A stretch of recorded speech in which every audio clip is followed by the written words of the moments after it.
What's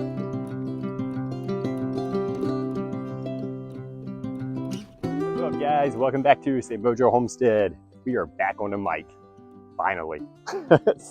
Today I'm working on, or going to continue to work on, because I've already started, this project behind me. So I talked about this a while ago. We did a project almost a year ago now that had this fence and they wanted it gone. So we took it out for them and I brought it back here with the intention of doing this. It's just partly because of not being motivated, partly because of a lot of other stuff going on. Just have not gotten around to doing it. But we started it yesterday. So now that motivation is up to get this done. So basically what this is, it's just a chain link fence. It's going to be a dog run for those times when we have to lock up our dogs.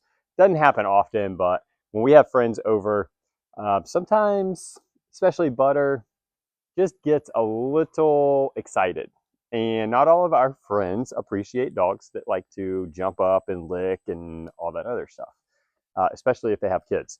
So what we want to do, so we don't have to keep locking her up in just the cage that we have, like the kennel, like travel kennel, we want to be able to put them in a confined area that's not super tiny.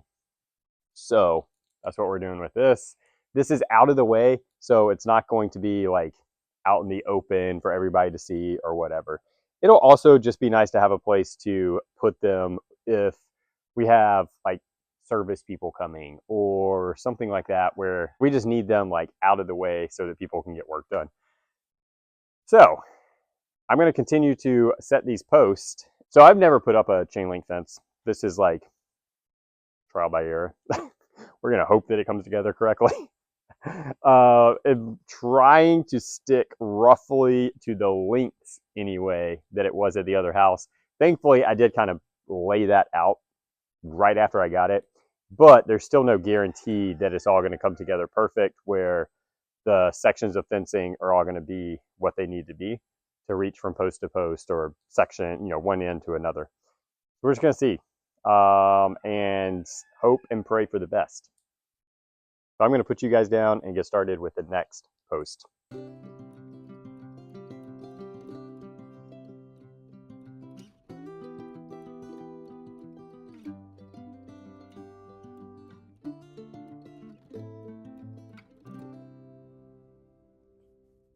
Y'all, I love our free range chickens. I'm going to get over here and see if I can get them before they get too far into the woods. But look at this. I absolutely love this about our chickens.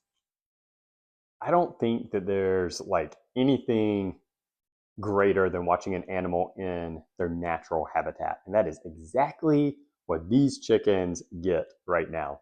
Wandering through the woods, living their best life. Now, thankfully, we have never really had issues with predators getting them in the woods. I mean, we've had 1 or 2 losses because of that. But really, they're pretty safe out here, and we don't have to deal with it that much. So it's just so much fun watching them do their thing. Okay, enough of that. Got to get back to work. Put you guys down, get this next post in.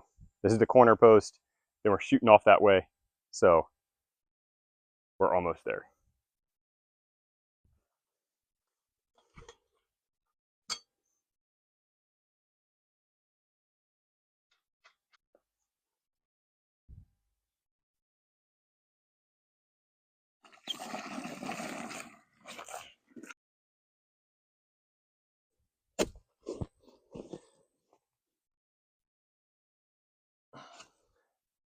Would post hole bit diggers be a lot easier?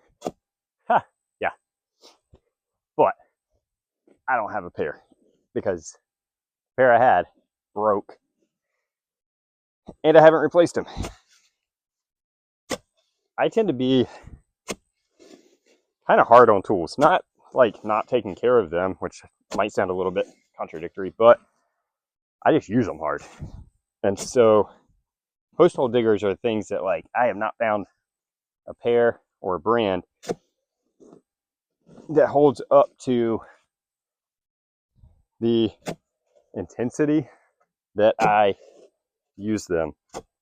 And this shovel is probably the shovel I've had the longest. and it is steel. It's not solid. It's got a hole in it because it's hollow in the middle, but this whole shaft is steel, and obviously the spade part is, but it is heavy. But it is the only shovel that I found that I can use the way I use tools and it not break or just wear down or whatever. So I love this thing. I'm sure there's a post hole digger the same way, but part of it is how much money am I willing to invest in it, and also trying to find it. I don't really use them that often, so I do find it hard to justify using or spending a lot of money on a tool that I don't use that much. Now, that is 100% personal preference because, as the saying goes, got to have the right tool for the right job. But sometimes I'm willing to just make do with what I got, like in this case.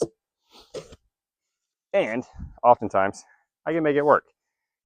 It is a little bit more challenging, but for the most part, it gets the job done. All right, get this one stuck in here. So this one actually still has that concrete on it. This is the only one that I couldn't bust off, but I'm not worried about it. There we go, ground level. That's why I'm not worried about it. This is not really going to affect anything. So what I'm doing is just trying to get the top rails in. That's what's kind of holding these posts in place. Again, I've never put a chain link fence in. I haven't even looked into how to do it. So I may be doing this all wrong. I'll figure it out though. So yeah, tying into the corner post. It's going to run through the top of this one, hit that corner over there. And then, like I said, we're going to pray that all the chain link part of the fence fits. If not, worst case, I'm just going to have to go buy a new section or a new roll of chain link fence and put it up. Still way cheaper than this whole system would have cost me had I done it. We have been so blessed because of the work that I do to get a lot of things on the homestead for free, like this stuff. You know, when I go in, do a project, if somebody's getting rid of something, if and only if I see a need for it or have already been looking or thinking in that direction, I'll take it. And it's worked out well. Our greenhouse, the door, and several of the really big windows, like solid windows, came off of a project. They actually paid me to haul it off. So I actually got paid for those. One of those doors is the one that we're using on our shed. So it's just nice having things like that and finding those blessings in life. And also, that is the benefit of being prepared, being forward thinking about the direction you want to go, what you want to do on your homestead, or whatever it is, your house. I mean, anything. You don't even have to homestead to think this way. But then being patient.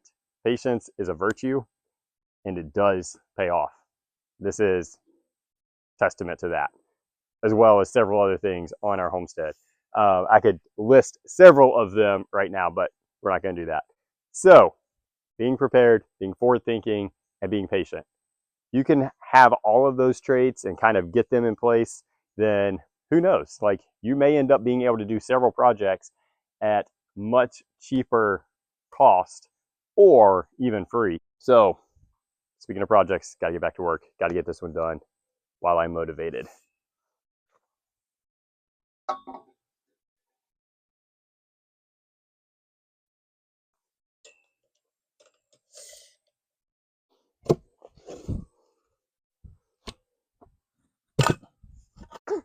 You'll see that. The concrete that I tried to bust off, like when I first got this, just fell apart. Oh well, it's off now. No big deal. Just stay in that hole and hopefully secure this thing.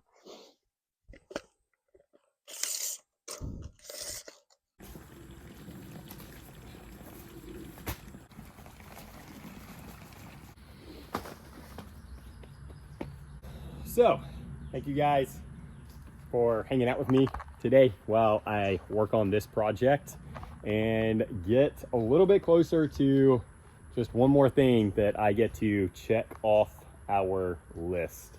I would love to hear projects that you are working on your homestead, or even better, those projects that you were able to get a lot of the supplies for free. I think it's great motivation for those who maybe are just getting into this and haven't ever had that experience. I think it's a motivation for them to be patient, to wait, to look around. So share that. Let's encourage one another in doing that. If you guys have not found our Facebook group, Homesteading from Scratch, that's another place where we just like to encourage one another as homesteaders. Just put out there kind of projects that we're doing, we being not just us, but like everyone in the group. We also do highs and lows on there every week. So if you guys are new with us and don't know, we always do highs and lows on our weekend videos where we just kind of share, you know, the good things and the bad things that happen during the week. So we also do that on that Facebook group over there just to help promote community. Thank you guys for watching. Hope you have a great week and be blessed.